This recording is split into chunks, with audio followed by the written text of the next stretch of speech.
Hello children, let us study how to incorporate illustrations in books in today's class. So first, let us see what are illustrations.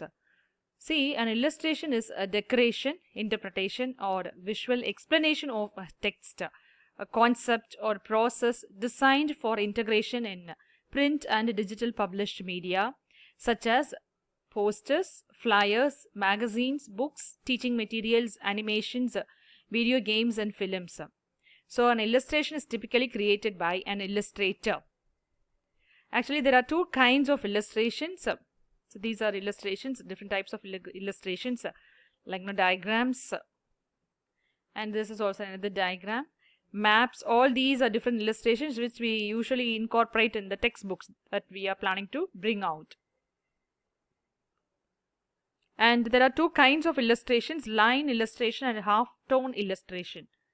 Line illustration and half-tone illustration. See, line illustrations include diagrams.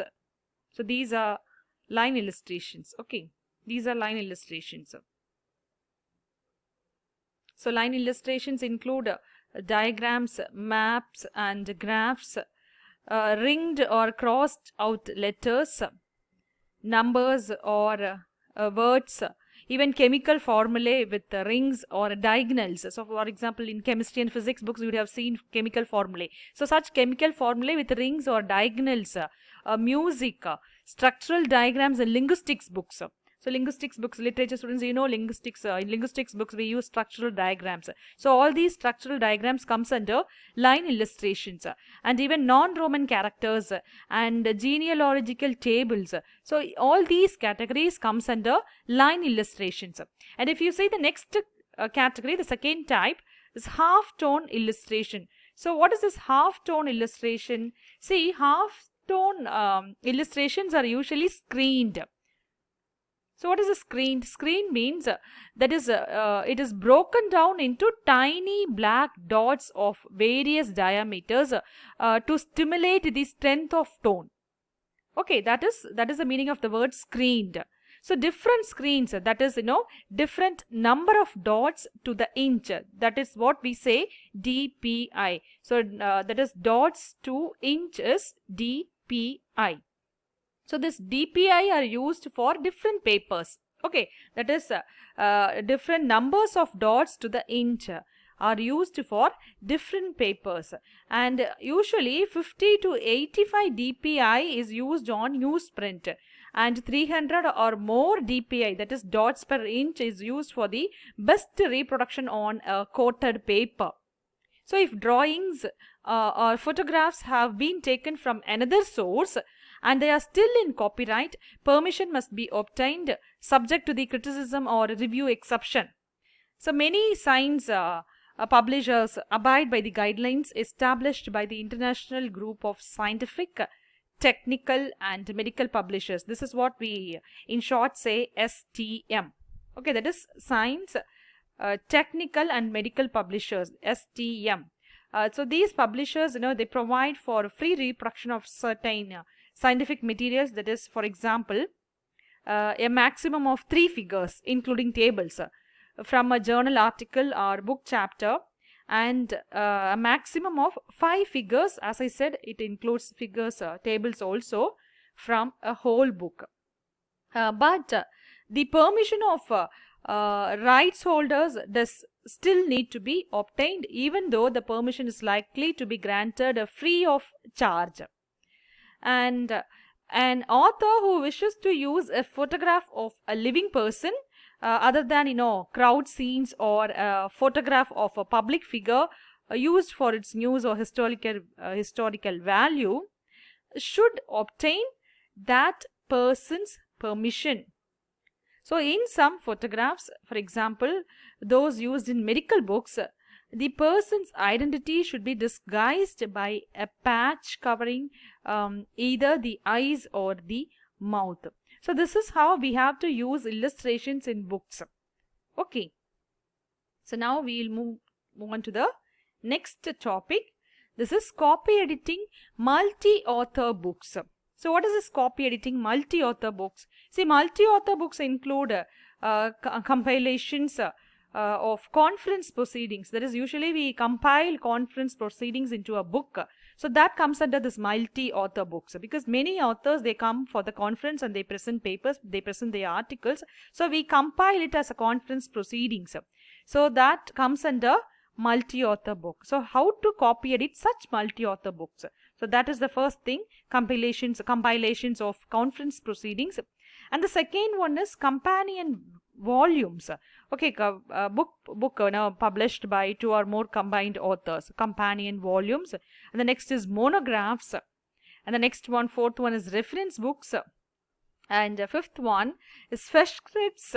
Festscripts means, see, it's a collection of writing published in honor of a scholar. That is, it is actually a German word. Festschrift is actually a German word. Is a book. Festschrift means it's a book honoring a respected person, especially an academic, and presented during their lifetime. Okay, for example, you have written a book on our Prime Minister, and you wanted to present that book to him. So that is called Festschrift. Okay, Festschrift. And next, sixth one, books written jointly by 2 or 3 authors, etc. So where each paper or chapter is different, written by different persons. So if you see, in all these books, each paper or even chapters will be written by different person. So the copy editor obtains the contributor's agreement to any changes made before the text reaches the publisher, and compiles the content list showing the order in which the contributions are made are to be printed, and the list of contributors with their affiliations, like academic positions held, degrees or honors. In addition, the copy editor sees to it that I'm going to list out a few important things. Just listen. So the copy editor should look into things like which follows these. First is incongruities or sorted out. Next is consistency is maintained in abbreviations or capitalization, nomenclature. Next one is third one, subheadings are of not more than 3 grades. Example 1, 2, 3, or whichever number has been agreed upon, and that the hierarchy is clear and consistent. So the next one is references to papers and books are in the agreed style and tally with the list of references or bibliography. The fifth one is a list of running heads, that is headers, is provided and correctly inserted, usually with the contributor's name on the left and the paper or chapter title on the right. And the next one is, it should be bold, italic, Greek and other symbols are used correctly. That has to be checked. And the copy editor should check illustrations are in the right places with the right captions. And next, in copy editing multi-author books, copy editor should check if the chapters are reproduced individually. End notes followed by the list of references or bibliography are given immediately at the end. Otherwise, they might be at the end of the book just before the index. And the copy editor must ensure whether abstracts are really needed. And the copy editor should check the contributors' names and affiliations, like addresses appear below the paper titles. So these are the important things that the copy editor should ensure before releasing or publishing this multi-author books.